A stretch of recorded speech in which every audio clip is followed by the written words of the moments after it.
Welcome to another episode of the Business Hour. I'm sitting here with Deej and Matthieu Babet from BABET Brothers Real Estate. We are glad to be here. Thank you for inviting us, Charles. Very excited to be part of your show here on YouTube and Facebook, wherever you're actually broadcasting this. I'm pumped. I'm excited. It's a great day, Monday morning. Yep. Let's get on with this show, and thank you for inviting us. I've actually watched a few episodes of the Business Hour myself, and I'm always like, we've been doing business with Charles for a long time. When's he going to invite us onto the podcast? So Yeah. You guys, made the cut, finally. you guys are so busy selling real estate. We are It's extremely funny because one person you can't lie to about how much you're selling is your printer, because I print the sold stickers. Yes. So when these guys are calling me going, hey, we've run out of sold stickers, and they're continually ordering, Yep. I know how busy these guys are. So it's Yeah. taken coronavirus to get these guys, To come into the studio. not even quite, just quite enough to give me an hour of their time to come in. On a Monday But, morning. with one yeah. idea. The good thing about you is you always give us extra soul stickers as well, so we'll sell an extra. Hey, don't tell anyone. Order 12, get 15. Yeah. So tell me, how did you guys get into real estate? Funny story, actually. Matt actually got into the business first. I was actually working at the Australian Taxation Office at the ATO, and when you work there in the department that I was working in, they basically monitor every single second of your day. So if you're 1 minute late, 1 minute early, leave a minute early, they know everything, and everything's a management meeting in relation to that type of stuff. So pretty much had enough of it. I messaged one of my friends who was in real estate and asked him to get any positions there. He said yes. Pretty much the next day I had an interview and I had the job, started real estate. Yeah. How long ago was that? That was 3 years ago. Just over 3 years ago, we've Okay. been in the business now. We've always been in sales. So Yep. he went to Telstra in management. Yep. I was at the ATO. We went our separate ways for a bit. Yep. But before that, we've always been in sales. We've always loved it. I was just thinking, what's a high ticket item we can sell Yep. to start earning some good income? And we're like, real estate. Yep. Into it. Yeah. We started. And it's definitely one of the best decisions I've ever made, I think. I just love the whole process of it. I love talking to people because at the end of the day, real estate is all about people, right? You know, you can, it's not about the property per se. It's about your relationship with the buyer and your relationship with the seller. That's what it really comes down to. And I absolutely just love that. The house is almost secondary to the whole process. Yep. So that's what I love the most about real estate, those personal connections which you build with buyers and sellers. Love it. Interesting that you said that, because my next question was going to be about a lot of it is communication, and you guys Absolutely. do an amazing job I online. hope so. So basically, we've built our business from the ground up, essentially only using social media. Yep. So we generally don't do much of your traditional type of advertising that most of the bigger brands would do. You know, your huge corporations which have offices all over the country. We're a very niche company. So we like it that way because we get to have a better relationship with our clients, so more one-on-one time. Whereas if we were working for a giant corporation, we probably wouldn't have that. We'd be more, I guess, a way to put it would be order takers. So taking an order, flipping a property over really, really quickly, and then moving on to the next one. We don't like that because we think that for most people, their property is their biggest asset. And they really, really do deserve that special one-on-one time with their agent and, you know, basically take them through the whole process from A to Z, because most people will only sell, you know, a couple of times in their whole life. So by doing that and by being that trusted advisor, we've essentially been able to build our business through word of mouth using social media. So most of what we've achieved has essentially been for free. So sharing our wins, sharing our achievements with people on our social media pages, and it's just really grown from there. So without social media and you know, without being clever about our marketing, we might not be where we are today. So we owe a lot to things like this, where we can spread our message and spread what we're all about to a whole lot of people for not a lot of money, basically. And that's what it comes down to. And I mean, now if I look at social media in terms of the real estate landscape, there's a lot more people that are active. But there are more active, yeah. But what was the catalyst for you guys to jump on at the start and take that proactive approach? I guess at the start for us, it was out of necessity. You know, we didn't have the mega big budgets that your giant companies would have to be able to drop $3 million on a TV ad or, you know, $100,000 on a print campaign. We just didn't have that. So just growth hacking, and you just... Growth hacking. That's basically what it was. We just hacked our way there. And at the end of the day, you can hack your way there as much as you want to. That's great, but you still have to provide a good service. Yep. You know, you have to do a good job for people out there so that they have something to talk about. So that they'll even, you know, bring up your name in a conversation one day at their friend's house on a Saturday night. Hey, these guys, they came around, they sold my house, but they did a fantastic job. Essentially, that's what social media is, right? It's just spreading the word of mouth that's already there to a wider audience. And we hacked our way through. Yeah, the thing with social media, a lot of agents were on it, as you were saying, but they weren't really putting themselves out there. They were kind of like robots, and they were just being very straight edge and very corporate. No personality. They weren't showing their personality. They weren't showing who they are. When you have a business, you basically have the opportunity to choose who you're working with. Yeah. And the people, when they interview you, they're actually choosing you as well. And you only do business together with people that you get along with, and that somebody that you actually be a friend with, you know, outside of the business as well. So basically just showcasing ourselves, our personality, that we're two brothers, getting people to know us a little bit better. So basically we're not strangers when it comes down to doing business with the people that follow us. I think that's a really good point for people that are watching that have their own business as well. Absolutely. Like I watch your social media, and I can tell you that you love $1 coffees at 7-Eleven. $7-Eleven coffee. Yeah. Do you get paid for this? You know what? I've been trying to get 7-Eleven to give me free coffee cards for 2 or 3 years now. Guys, if you're watching this, 7-Eleven head office, give me a call now. I work for cheap. $1 coffee. I'll plug you guys until I can't breathe anymore. Those coffees are actually not bad. They're actually pretty good. As far as fast food coffee goes, you know, like the quick service coffees, that's probably one of the best, I think. Yep. Value for money. Value for money. Fuel, coffee, I'm out. Sometimes a stinky donut, but I waste time. That $1 coffee had so much productivity to our day. We literally have that coffee at 9 a.m. The rest of the day is on a business. Yeah. I think, but just we're making light of that, but that in itself is just one thing that shows people a different dimension. And, it shows people that we are people as well. We're just your regular guys, just like they are. Yep. And it just really, shows them a bit of our personality. Not only that, but if every piece of content that you're putting out was trying to get someone to buy a house, just real estate, it would be extremely boring. Honestly, I'd probably stop following it because it'd be boring. Yeah. Like people just don't want to see for sale, sold, for lease, leased. Over and over again, that does get boring. Yeah. So it's important if you have a business out there to really show who you are, showcase you. You're the business, and that's what it's all about, really. Yep. Yeah. Anyway. And so Corona's been around for a little while. How has it affected? Move back a little bit. Right? Yeah, we've got 1.5. How has it affected us? Well, honestly, let's talk about house prices for one quick second. As far as house prices go, I do not think, in my market, so I'm talking about my market here, I do not think that the coronavirus has really affected house prices all that much. If it has, it would be in the single-digit percentages. I'm talking less than 5%, probably even less than that, right? What it has done, though, is it's made the buyers wary to come to open for inspections. Yep. So properties are still selling. They're still selling for basically what they were selling for pre-coronavirus. They're just taking a little bit longer to sell because we're just not getting the foot traffic through. And of course, the government did put a clamp down on our open for inspections for a little while there. Then they lifted it and they allowed us to have private inspections only. And only very recently did they allow us to have open for inspections for up to 10 people. Yeah, the direction wasn't very clear at all during this thing. They cancelled auctions, they cancelled open for inspections, then it was privates only, then they cancelled it altogether unless the house was vacant, and not somebody going for a 20-minute walk and letting it to the open. Nobody could be living in that property at all. So it was all up and down over the place. Nobody knew what was going on. Yep. But the more fear-mongering and the more negative stuff you see on the news, the less people that are coming through.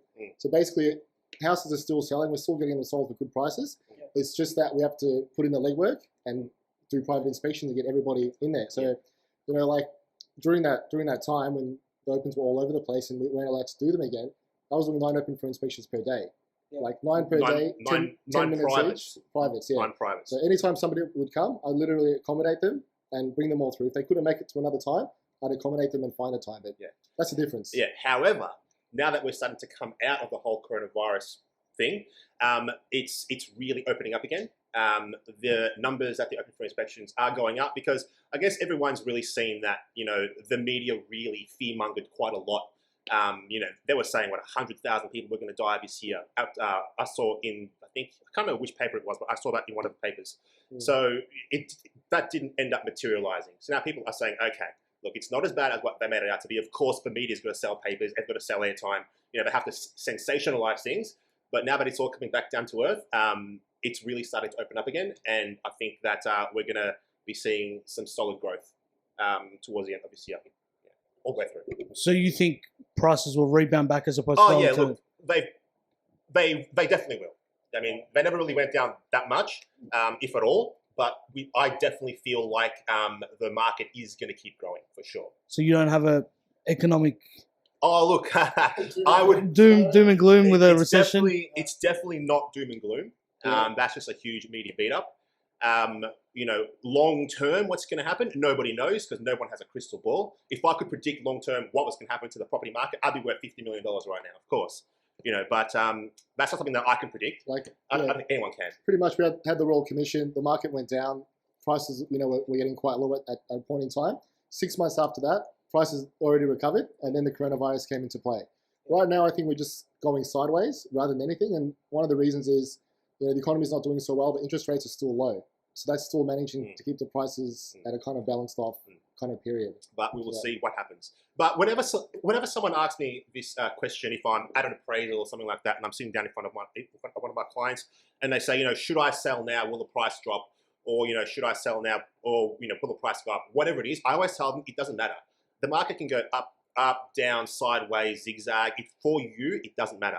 The reason why I say that is because 90% of the time, or even 95% of the time, if someone's selling a home, so let's say, they live in the southeast suburbs of Melbourne, they're selling their family home, most of the time they're buying another home in the same market, either in the same suburb or very, very close by. So I always tell them, if the value of your property goes down, the value of the next property which you'll buy will also go down. If it goes up, it's also going to go up for the next property. So for you, in most cases, not for everyone, but in most cases, it doesn't actually matter what the market's doing. In fact, it's actually better if you're that kind of person to sell your property in a declining market. The reason I say that is because let's say, you sell it today, as an example, 600,000, the market's coming down, but by the time you sell, settle, get your money, property markets come down 5%. As an example, the house you buy next is now cheaper. Whereas if you buy in a rising market, so it's going up, what's going to happen is you're going to sell your house for 600. By the time you buy, the average prices in the area have gone up. So now you're out of pocket even more. So that's always something. I agree with that logic. I mean, except for if you're an investor. If you're an investor, that's a different game. Of course. And that'll just vary depending on what they're doing and what they're trying to. Yeah. Absolutely. So for people that are out there that are toying with the idea of selling their house, what are 3 things you'd look for in a real estate agent? Well, look, I think your real estate agent has to be somebody who's approachable. They have to be good looking as well, like the two of us. Number one, that's number good one. looking. That's me. All right, good sense of humor. Not so much. Get out of here. We've got to balance each other out. So it has to be somebody who's, I guess, I'll put it this way, who is a people person. Yeah, I know that's a bit of a cliche. Somebody friendly, somebody approachable. But somebody, that can get along with anybody, right? So I'm a bit of a chameleon.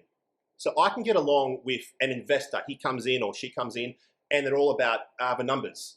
So, the ABCs or the 1, 2, 3s of the area of the dollars. That's it. They just want to know stats. That's it. I can talk to those people. I can talk to someone who's emotionally invested in that property in that area because their mum lives close by and the mum can help look after the kids when they're going to work or something like that, right? So you have to be able to talk to a lot of different types of people. So that's the first thing I would look for, a real estate agent that can actually do that. The second thing that I would think is very important as well is basically finding a real estate agent who's taking care of the transaction themselves from the start to the end. Because there's a lot of big agents out there who are selling much more properties than us. But they're going in there, they're the big shark, they're signing up the listing, they're getting it on board. And then when it comes down to actually selling the property, negotiating the offers and running the open for inspections, they've given it to one of their assistants. So you've got like some 18-year-old kid or some 20-year-old kid managing your property when you've actually signed up with the director of the company. But with us, you sign up with us, you get us from start to end. So that's something that you should definitely be looking for when you select an agent. Absolutely. That is a huge one. We see it a lot. A lot of our business comes from people that have already been listed with a big major agency before. They haven't got the results that they wanted. Then they've heard about us through friends or family. They've seen us on social media. Then they call us and say, hey, look, we signed up with XYZ, huge company. We didn't get the service that we were promised. We didn't get the price which they said we would get. Can you help us? And 9.5 times out of 10, we go in there and we help them and we get the result that the previous agency promised them but couldn't deliver. So that's actually happened quite a few times, and there are videos on our Facebook and on our YouTube with customers that will actually back that up. So it's not just me talking crap, that is actually true. And the other thing that I would look for if I was somebody who was selling a home and looking for an agent is product knowledge, right? So that agent really needs to understand the nuances of the area which you're selling that house in, right? So that's very, very important, and a lot of agents, they don't have that.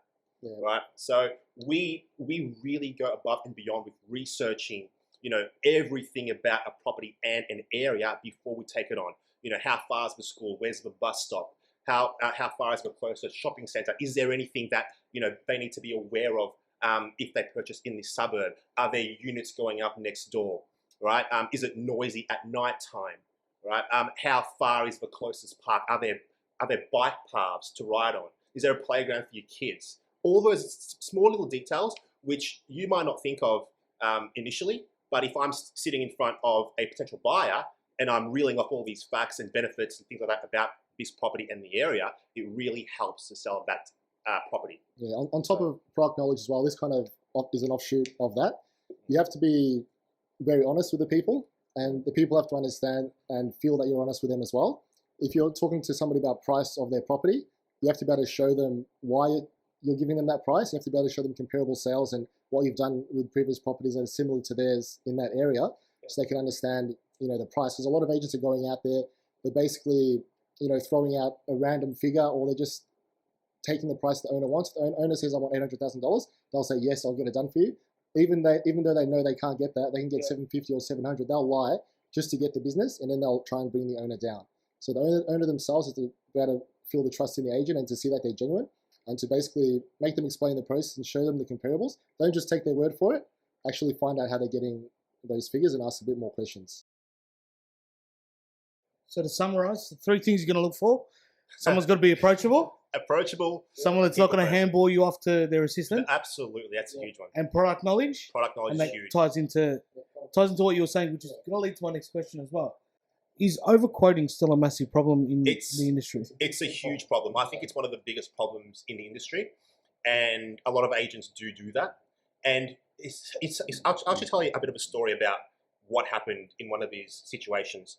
So for those out there that don't know what overquoting is, I'll explain it. Overquoting, like Matt said, an agent will go into a property which they know is not worth what they say it's worth, but they say it's worth that anyway to get the homeowner to sign a sales contract with them, knowing full well that price is not achievable, right? Just flat out lying. So this actually happened to one of my clients about 6 or 8 months ago. So an agent went in from a big company, I won't say who they are because they'll probably sue us, promised this person $900,000 for their property in the southeastern suburbs of Melbourne, but we do sell everywhere. We sell north, south, east, west, guys. And they said, look, it's worth $900,000. I can get it for you easily, no problem. That property was worth $750,000. So this homeowner believed it. They went out and they purchased another property. So they went out and actually bought it, another one, in a different area, expecting $900,000 for their property. They didn't get it, right? They didn't get the $900,000. Of course, they ended up getting what it was worth market value, right? On the dollar, what he said. On the dollar, what I said is what they eventually sold the property for. So now they were in a situation where they put a deposit down on another property of $100,000, and they couldn't get the finance because the bank said, you don't have enough money, you didn't sell your house for enough, we're not going to approve your finance. Bang, deposit gone. Lost it. Just like that. And that's what happens for all the agents out there that do this. Don't do it, because you will actually ruin people's lives. It's not a funny thing. It's not clever. It's actually really, really a disgusting thing to do. But when an agent gives you an estimate, yes, they've got to provide you with comparable sales in the area, sometimes they right? do, yeah. But sometimes what agents will do is they'll just falsify it, right? So as an example, there'll be a 3-bedroom, 2 living area home sold down the road, but mine's a 3-bedroom, 2 living area home as well, asking at the same price. What they don't say is that other house was renovated, had stone bench tops, it had hardwood floors, it had a spa in the back, fully landscaped, and yours is an original, from it was new. These agents, they're basically preying on the emotions of that person. Yeah. So as soon as that person says, I want 700,000, I want this figure for it, they'll go, yep, done, I can get that for you, because they just want to keep getting yes, yes, yes, and have a good conversation. They don't want to have the conversation on the spot saying, no, that's not the price you can get, and being honest with them. A lot of people, their model is actually quite deceptive. Yeah. They overprice it. They charge them for the marketing, and then after 3 or 4 months on the market, they're just continuously trying to bring the property down, the price down. But most of those agents, they are from bigger agencies. They're not running their own business. They're getting paid, some sort of retainer or some sort of wage. So they just want listings on the market to show their boss that they're actually doing something. But guys like us, we don't just want to put a listing on the market. That's how we get paid. We want to get it sold. So we're not worried about that $750 per week from our boss. We're the boss. We want to close that house and we want to get it sold. So basically, we'll tell the truth from the beginning to the end, because it's all about word of mouth and referrals. You burn somebody like that. If you say 800 and then they sell it for 700, that's a bad experience. They'll tell everybody about it. Nobody will refer you again, and it's just they're doing business for one time. We're doing business, for people's for the length of people's lives. Like we've sold 3 properties, 4 properties in one family, and that's what we like to do. So it's all about building that solid relationship and building that trust, a brand that can be trusted. And for us, it does work. I'm not going to lie, we have lost business to other agents that do overquote before, but more often than not, they don't sell the property, and that client comes back to us in 3 months and says, hey, look, they lied to me. You guys were telling the truth. Please help me now. Happens a lot. It's like everything in business. I'll get people that tell me they can get a sign done for $300. Yeah, rubbish. And I'm like, go get the sign done. They call me back 6 months later and can you please do the sign? Yeah. So it's like anything, you get what you pay for. But absolutely. There's some pitfalls there that, having bought and sold a couple of properties in the past, I think that people need to be made aware of, especially overquoting. That's a very dangerous, very dangerous thing. And you've relied on that money to come through, and then people start celebrating and saying, "I'm going to go on a world tour because I've got X amount surplus," and things like that. They don't care about the business situation. They don't care what's next. Yeah. They're just worried about trying to get that listing. Trying to get a listing. Get that sale. I always tell people, if you want 650 and I think I can get it, I'll say, what are you doing next? Like, how much do you need out of this? And then I'll tell them, work your figures of 600, but I'll try and get you 650, just so they're safe. I won't, promise them the world, and then at the end of it, they're out of pocket and they lose money because of you, because that's just not the right thing to do to people. Yeah, it's the wrong thing. All right. So tell me, what do you guys do to unwind? What do you guys do for fun?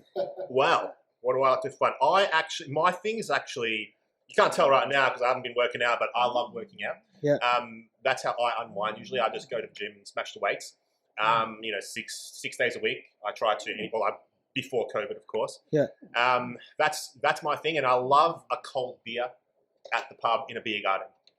You can find me on a Sunday, 4:30 in the sun with my after the opens with my cold pint of Carlton Draft. Simple. On the weekend. That's my thing. I just love, like friends and just chilling like that. That is my big thing. And obviously the gym.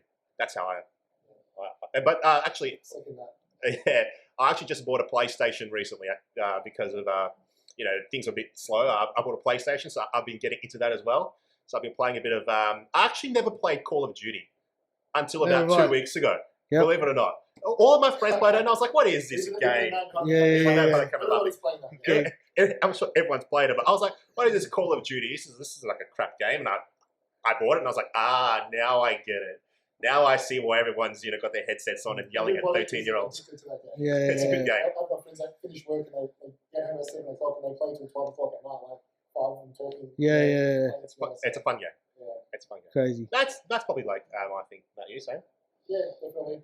For me, it's gym, being outdoors, going for a nice drive in my car on a nice day. Not that we've had many of those at the moment, but that's pretty much it. But I don't need much of a break because I love what I'm doing, and I love real estate. I love the job. So the more busy I am, the more satisfied I am because That's what I'm trying to do, trying to be successful and trying to run a successful business. So the busier, the better. So yeah, downtime is not always it's not my number one priority. Yeah. So, but when I am, it's definitely the gym. That's for sure. Okay. Last question.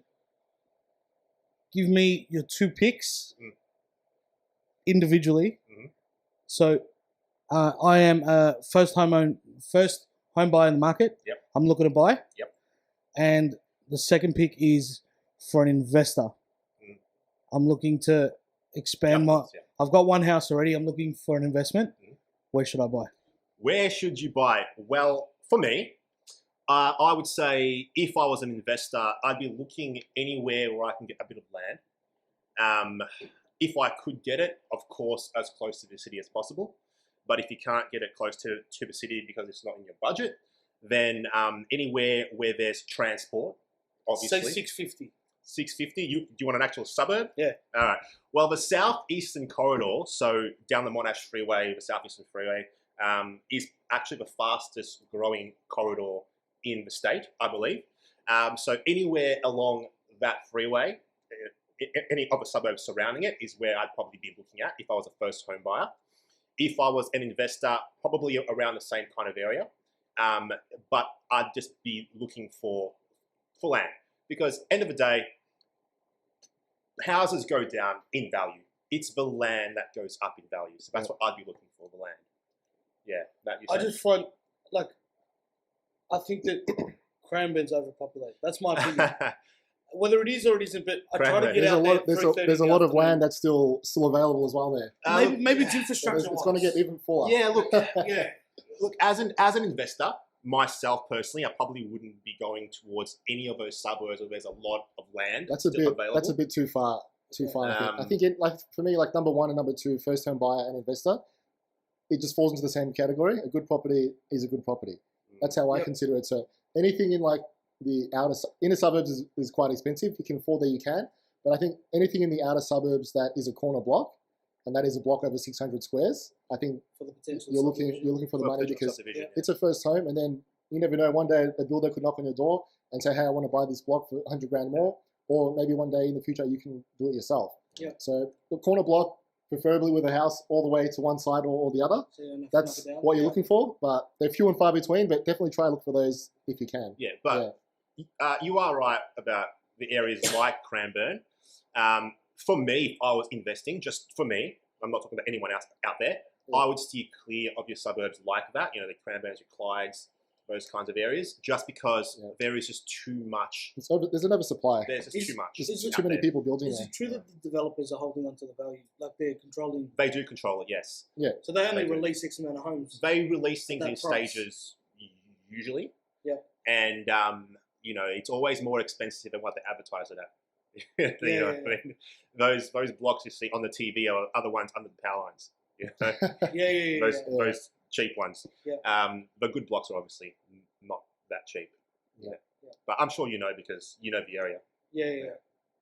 So suburb 650. 650. Look, if it was for me. Yep. For me, I like your Endeavour Hills. I'm talking about in the southeast, where we are at the moment. Yep. I'd say your Endeavour Hills is a pretty nice area. Yeah. You're at Dandenong North, that kind of I'd thing. say Hallam would be the one for me Hallam, in that price range to find something like that. Yeah. Hallam. What does 650 get you in Hallam these days? Nice house. Four bedroom, 2-car garage. 2 living areas. Nicely renovated as well. Good size block. Nice house. Yeah, 600, 650 block. There's a lot of good properties out there to be had at the moment. It's definitely a good time to buy. If you're thinking about buying, call us now. It's definitely a very good time. Interest rates are very low. Yeah. It is, Australia is a very stable country. Is it hard to get finance at the moment? It's challenge. It can be challenging. Yeah. It can be. I wouldn't say it's hard, but the bank is definitely looking at everything. I had somebody tell me that the bank was looking at their Netflix subscription. How much do they pay for Netflix per year? So it's coming down to stuff like that now. I mean, they kind of have to do that because they just got, in trouble with the Royal Commission. They're looking at everything. They're looking at spending habits as well. Like they're looking at people's afterpay transactions. So if you're a person, they can see that you've gone to the TAB or a lot of takeaway food, or you've got a sports bet account, things like that. they're taking all those type of things into consideration to check your risk. So you have to be kind of straight edge now. It's a bit harder, and you need a little bit more of a deposit as well. Yeah, I mean, personally, I think that the banks are overreaching, but it is what it is. Well, I think that might just be because of the coronavirus. They want to make sure that people have jobs and people can still pay going forward because it's an unstable kind of time. We have to wait and see what happens. The market's constantly moving and evolving every day. So yeah. All right. Awesome. Well, thank you for joining us. Thank you, bro. That was a very informative. It was fun. Podcast. We'll have to do it again soon. Absolutely. Everyone out there, thank you for watching. Don't forget, like, comment, and subscribe. We'll drop the links to BABET Brothers so you can follow these guys. Thank you so much, bro. Stay ahead of the game and keep up with what they're doing in the $1 coffees. $1 coffees, gym, and real estate. That's it, nutshell. Bye, everyone. Have a good day. Take care.